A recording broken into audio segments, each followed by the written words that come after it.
Today we're going to be talking about fluids and electrolytes and learn about how they are received, how they are managed, and as they move from one part of the body to the other part, we get to understand the forces involved, and also we'll tie all this to NPLEX questions and how you get to take care of your patients involving IV solutions.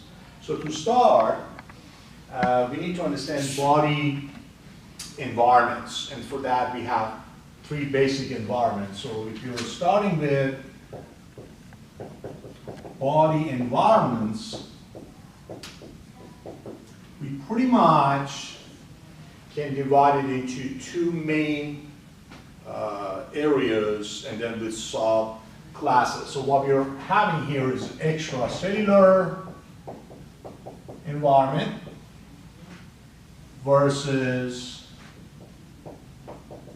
intracellular environment. So by that, we're referring to what's inside the cell, intracellular, and everything else. So once you set up out of a cell, you will be in this environment that is pretty much divided into two parts. One is called blood vessels, so you will have your blood capillaries. Remember that at capillary level is where we get to actually exchange materials with our cells. So we're not going to be dealing with anything above this level. And in there, obviously, we have blood. And it is divided into two parts. We will have the plasma and formed elements.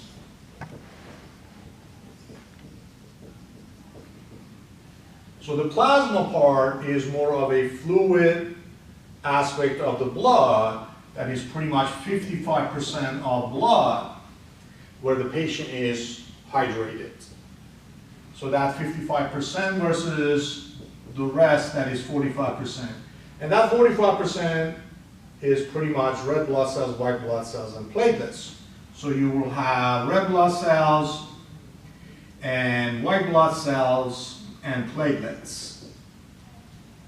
And here, that 55% is going to be 90% water and 10% everything else, like proteins or any other nutrients that you get to carry in your blood. So this will be more of 90% water and 10% nutrients, okay? So that blood or blood vessel environment belongs to extracellular, and the space that we have between our cells, for instance, and our blood vessels is called interstitium.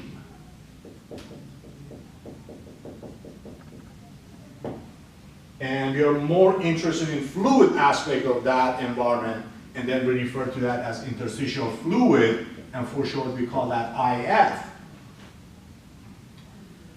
So that takes care of extracellular environment in the body. Now the intracellular environment is mainly we'll focus on the fluid aspect of cytoplasm that is called cytosol.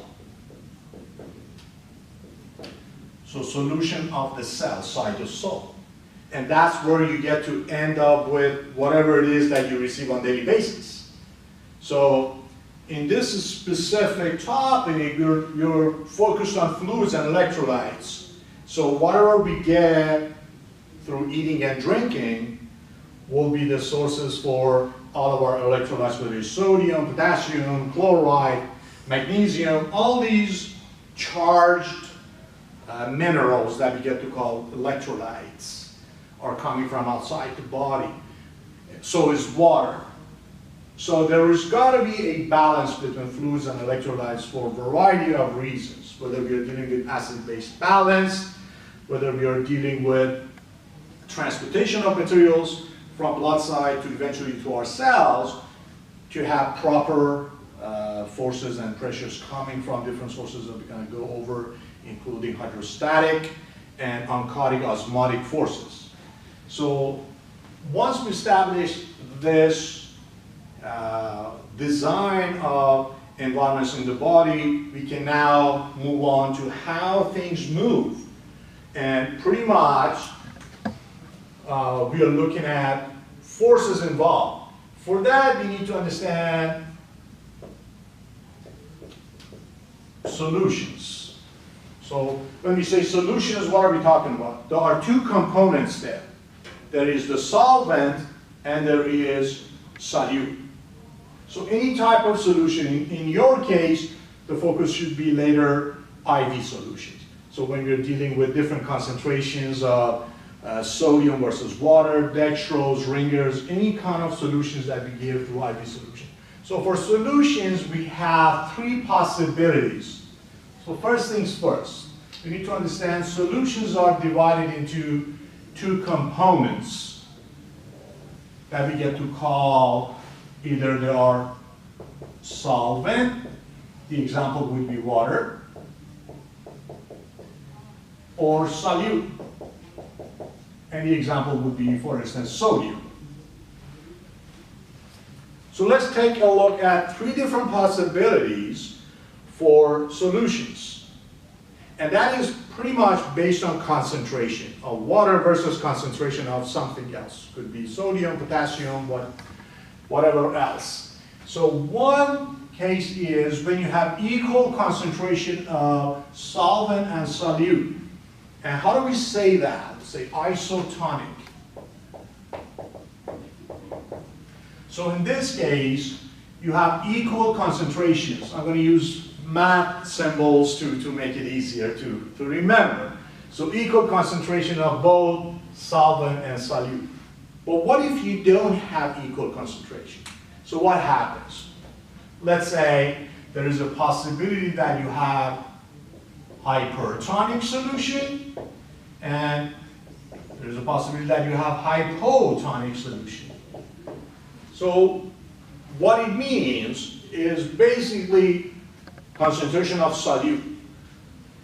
So what it is that when you see hyper means high, right? And hypo means low. So if you look at hypertonic, that means your solute concentration is elevated. And then if you say hypotonic, that means your solute concentration is lowered. Now, whatever concentration you have as your solute, you're going to have the opposite of as your solvent. So that's how you get to remember these. So when you say hyper, that's high concentration of solute. The opposite of that is true when you have the solvent, so you have low concentration of solvent. And then when you have hypotonic, then you have low concentration of solute, you're going to have high concentration of your solvent. So that's the inverse relationship that you will find between solvent and solute in all three body environments. And that's how we get to move things from one place to the other. So what we need to understand next is how they are being transported. And that requires understanding of two basic forces involved that we get to call. So transportation then involves two forces.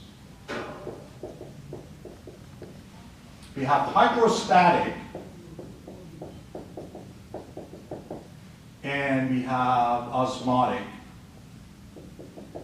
forces. This becomes a little bit confusing for some because once you see osmotic, you think of osmosis, you think of movement from high concentration to low concentration. That is true, but it's not a complete view of what it means. What it is that they both have to do with water movement. So through hydrostatic force, you basically move water from high concentration side to low concentration site, whatever that site is in any of these environments. So hydrostatic is then based on the body of water. So the more water you have on one side versus the other side will give you that movement. Now, osmotic force or osmotic oncotic pressure or force is working with concentration of solute.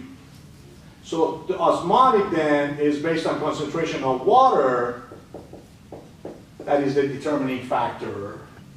And then osmotic force is created by presence of solute. So simply put, if you were to kind of understand this, is that as we increase osmolality, and what it means is increasing concentration of solute, we get to pull water towards that environment. So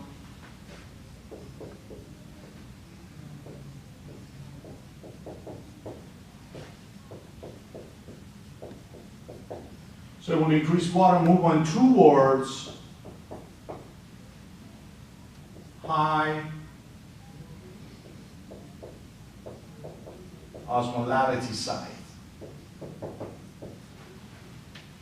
So a perfect example of that is where we have our capillaries or blood. So the way it works, once again, if you're going back to these three environments,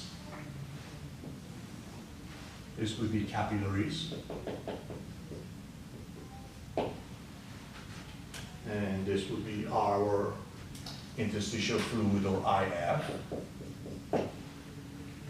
And then obviously we have our cells, so this would be an example of our cell. And when you think about these three environments and the fact that you're receiving water and electrolytes through consumption, okay, and ingesting food, then you can automatically understand that you're going to have higher concentration of water, because water is coming in, water that you receive is going to go through digestive system and it gets absorbed at jejunal level and then a little bit in colon and large intestine and eventually find its way in our blood circulation. So that's where you're having the highest concentration of your blood. So that would be your plasma, basically. That is 90% water. So you immediately can say, I have more water here than any of these three, because that's where you receive it. And because of the fact that you also eat and receive those electrolytes, so in this particular case, we're going to use just sodium as an example. It could be protein, could be glucose, could be potassium, anything. So as an example of solute, you're going to look at sodium that is at higher. So in other words, higher solute. Because you're transporting this eventually to your cells. Okay? And then that will give you an opportunity to go from here to here. So you go from your capillaries to interstitial fluid, and then from there you go to cytosol. So that becomes part of the water that you have in your cells intracellularly. Okay. Now, you also have the sodium, pretty much the same thing. So you're going to move that eventually to your cells. Now, since we're circulating these and our cells consume these and they use these, then we have to have a way to maintain proper balance. That means these two forces that we were talking about, based on concentration of water and concentration of solute, are going to be found in all three environments. So you have it here, here, and here. So next, we need to understand how things work and how things move. So for that, to have a clear understanding, we need to understand net filtration rate. So that's what we're going to cover next. So let's take a look at that. So I'm going to erase this.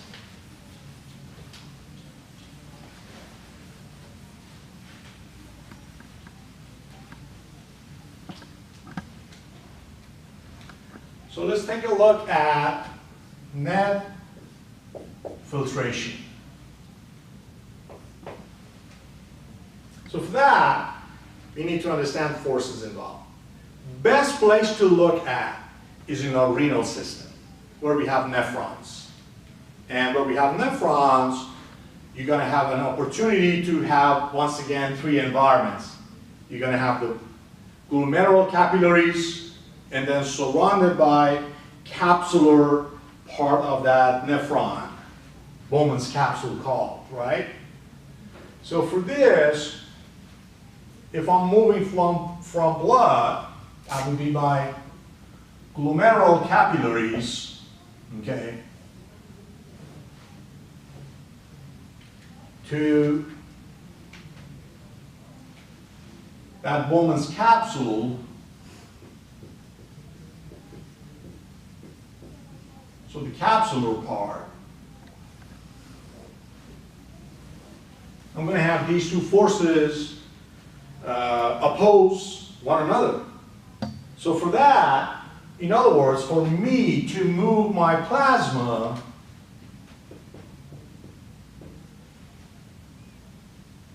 into my nephron, I need to have more forces, higher forces involved.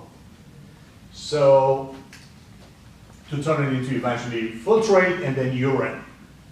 So what happens here, I'm going to have high concentration of water. So high concentration of water means I'm going to have hydrostatic force. So here I will have hydrostatic pressure as HP, but it's on glomerular capillary side, so I'm going to use the letter C. So hydrostatic pressure on glomerular side is the main force in this net filtration activity. So that is at approximately 55 millimeter of mercury pressure. So that's due to high level of water. Now, I also have high concentration of solute, right? For instance, sodium. So what happens is, this is my osmotic force. So on this side, I also have osmotic pressure.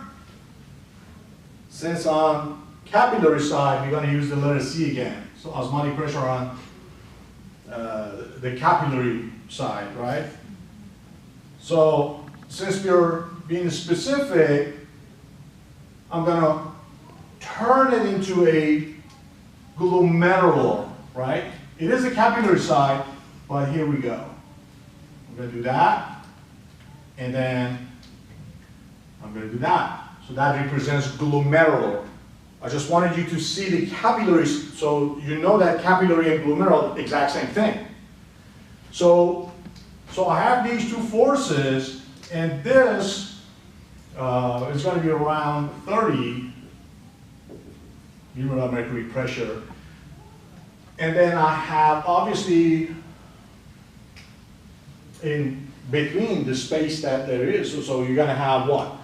You're going to have also water here, so that's also hydrostatic pressure there. But this is on the other side, and that is capsular side, so I do that. So hydrostatic pressure on capsular side, and you have water present here, and you have water present here. So on both sides you have these pressures. This is like 15 millimeter of mercury pressure. So how do I go about determining what side has what direction? Because I want you to focus on this. Hydrostatic is pushing force, And osmotic oncotic is pulling force. So two different directions. So basically what happens is this. The greatest force is coming from here. So this one is going that way, forcing its way towards the capsular side. And then this force it's got water, so it's going to oppose that and go against it. But it's not strong enough. 55 versus 15. And then osmotic, that is due to presence of high concentration of solute in capillaries, is going to drag water. So although it is in glomerular, it's going to invite water towards capillary. So it goes the same direction.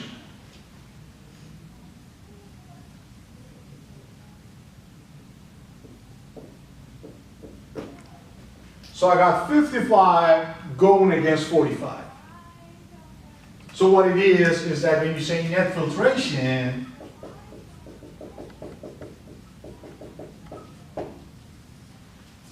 you're saying basically outward force that is going that way against these two forces. So minus inward force. So if I plug it in, net filtration rate for me would be 55 right here. So I have hydrostatic pressure, and that's on the glomerular side, minus what I have here is made of two forces. So you have hydrostatic pressure that is on capsular side, plus the osmotic oncotic pressure that is on glomerular side, but since they attract water the same way, so we're going to add them all up. So if I plug it in, I got 55 millimeter of mercury pressure minus 15 and 30, so we call 45. So when you do the math, you're going to end up with what? 10 millimeter of mercury pressure. So this is 55 minus 45, that is equal what? 10. So in order for you to move and filter what's in your blood, you need to have minimum of 10 millimeter of mercury pressure, greater pressure on blood side, so you can force your way into filtration system of the renal system, and then make urine and get rid of whatever metabolic waste that you're interested in. So I want you to see how they work and how these forces are in place to regulate water and electrolyte movement between three environments. That is blood side, the space between cells, that's interstitial fluid, and then eventually your cells. So as you change concentration of water and electrolytes in different places of the body, you're actually playing with these forces, and as you give IV solutions to your patients, you determine whether you want to use, depending on their situation, whether they're dehydrated, or you just want to establish some IV line to give a medication, right? So you have normal saline, for instance, as 0.9% concentration of sodium, that is called normal saline, and then half normal, that is 0.45% concentration of sodium.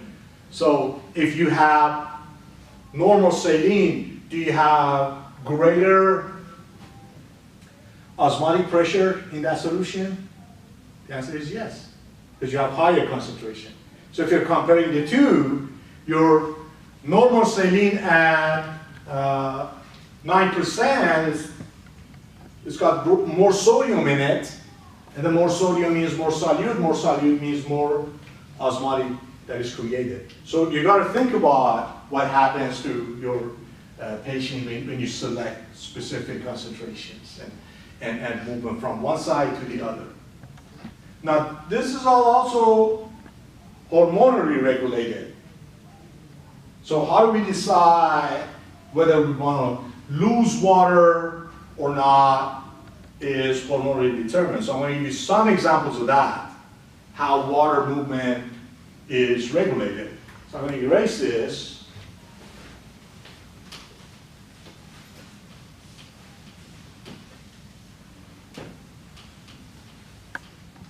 Okay?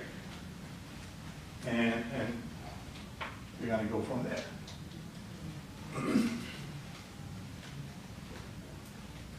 So one of the main reasons why we're interested in understanding concentration of water and fluids, because it's directly associated with what's called blood pressure. And the simple concept is, as you increase blood volume, you get to increase blood pressure. So there are basically three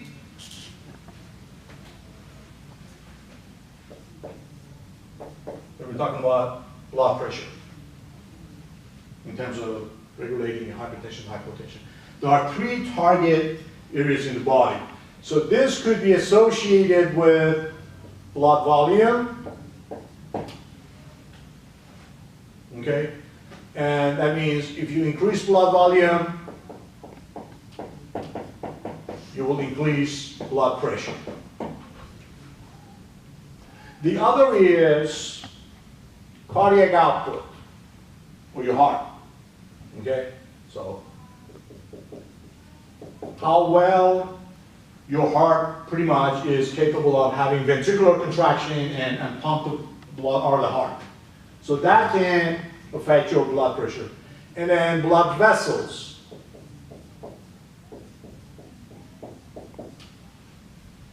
And we're referring to vasodilation, vasoconstriction. And so when you do vasoconstriction, you get to increase the blood pressure. Vasodilation, you decrease the blood pressure. So these are the three main areas or targets involving blood pressure. So dealing with fluids and electrolytes, obviously we are here. Because your blood volume, when you say blood volume, you're saying plasma volume. Okay? So if you attract more water to your plasma, like when you eat something salty, you get to increase your blood pressure because you increase your blood volume. So we need to regulate that. So hormonal regulation of water becomes really important. So for that, we need to understand the basics. For instance, I'm going to give you some examples of how it's regulated. One is called renin-angiotensin mechanism. So what it is that when you have let's say you have a patient that are going through hypovolemic shock, that's one of the cardiogenic shocks, when they are bleeding. When they are bleeding, they're losing blood, so blood volume goes down, and when blood volume goes down, blood pressure goes down with it. So your body tries to compensate and activate different pathways. So one of them is right here, renin-angiotensin. So what happens is that you have a drop in blood pressure due to bleeding. Okay, so blood volume is lowered, and that gives you drop in blood pressure. That activates the release of renin. So renin is released. When renin is released, it's going to activate conversion of angiotensinogen to angiotensin 1.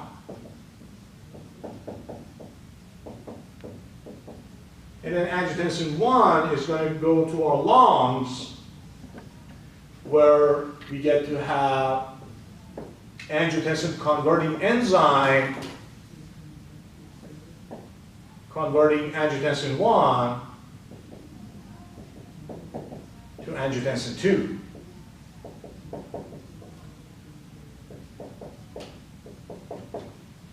And then that comes back to renal system and then promotes the release of aldosterone